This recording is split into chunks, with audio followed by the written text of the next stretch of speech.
You preach pretty consistently throughout the year. I'm curious, and probably alongside many others, what your process of sermon preparation is like.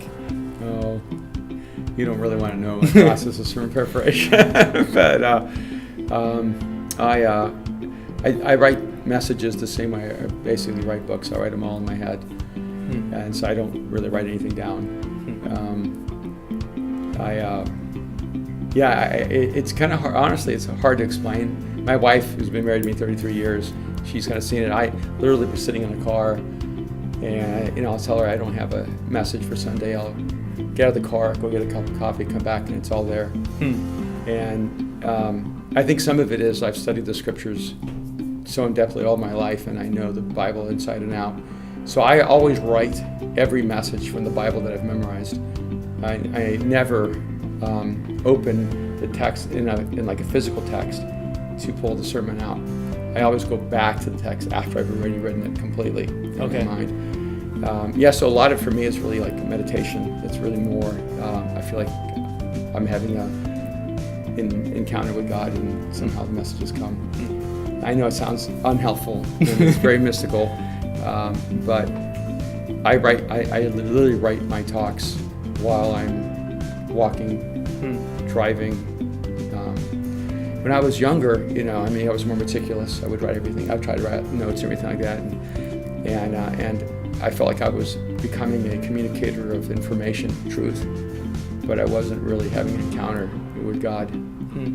And so I actually would just start laying on the floor, and I'd pray for 2-3 hours and just listen. And that's how I started getting my messages, and that changed my life. That's the way everything I've ever communicated came to me that way. Absolutely. How do you balance being socially introverted and also like being in a profession or working in spheres that are very public? It's so funny because even while we were walking over here to this recording, we were walking on the sidewalk, and I could feel myself becoming super introverted, and I thought to myself, don't let yourself become introverted. Put yourself back out and engage Stephen, and make sure that you stay in this moment externally. And so I have to remind myself, I have to talk to myself. It's a misunderstanding to think that if you're introverted, you don't like people. I love people, right? And I think it's a real misunderstanding to think that if you're extroverted, you actually like people. Right. But I know that I have to have this tension in my life of an immense amount of time to imagine, because for me, my introversion is dreaming and imagining and creating. It's where my whole creative process takes place. I like one of the books I wrote, The Barbarian Way. I wrote it in 10 hours, and I mean the complete book with all the edits, and because the book just formed, and it feels like the book is almost like born, and then it just comes out of me. If I wasn't introverted, I wouldn't be able to do that. So the introverted part of me, I think, gives me a lot of focus. The extroverted part of me, I think, helps me have a lot of connection. And I just tell everyone, look, everyone has a personality structure, but you don't have a personality limitation. And you have to have values that define how you engage the world. So when people are there, they're my highest value. And so I connect to people because I care about them. And the difference is that highly extroverted people are super energized by a lot of interaction. So if you put me in a party, I completely shut down. If you put 1,000 people in a room and I have to talk to everyone, like at a social setting, I become wallpaper. But I find a lot of artists, a lot of actors, a lot of communicators, a lot of people who are in public settings are actually very introverted. And when I'm on the platform, that's why, to me, my speaking comes from a very deep place, because I'm actually just extroverting my introverted self and letting you see my soul.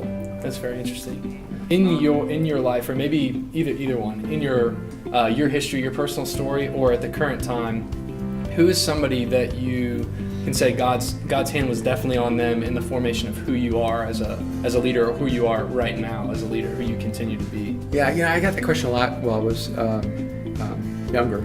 And one of the challenges for me is when I was young, I realized I wasn't going to get picked. Because people who mentored you, like, you kind of have to get picked to be mentored by someone. And so I realized early on I just wasn't going to get picked. I'm not the guy that people with influence or people who mentor people was going to choose. So I decided that I would let myself be mentored by everyone without them knowing it. And I realized every time I buy someone's book and read it, they've mentored me without picking me. Every time I listen to someone's talk, they've mentored me without picking me. Every time I learn from someone else. And so, so it's in a sense, it's like if you pick up the Artisan Soul, I may not, quote, know that I've chosen you, but I'm mentoring you. And so for me, like I was mentored by A.W. Tozer, and I was mentored by Andrew Murray, and I was mentored by George Mueller, and I was mentored by an endless number of people throughout history because I picked up their books. And I could say I have like a really close relationship with Malcolm Gladwell, and because I've read I've read his books, so he doesn't know me, but boy do I know him. Awesome. And so I feel like I've lived my life being mentored by people who didn't know they picked me. That's why I'd say don't wait for someone to pick you, just pick them and let them mentor you. That's awesome. Well, that's actually it. Thank you so much for spending time with us. We are blessed that you're here, especially given the circumstances. Hey, you're doing a great job here. Thank you. All right, thanks. Go Steelers. Go Steelers. All right. This is a dream come true.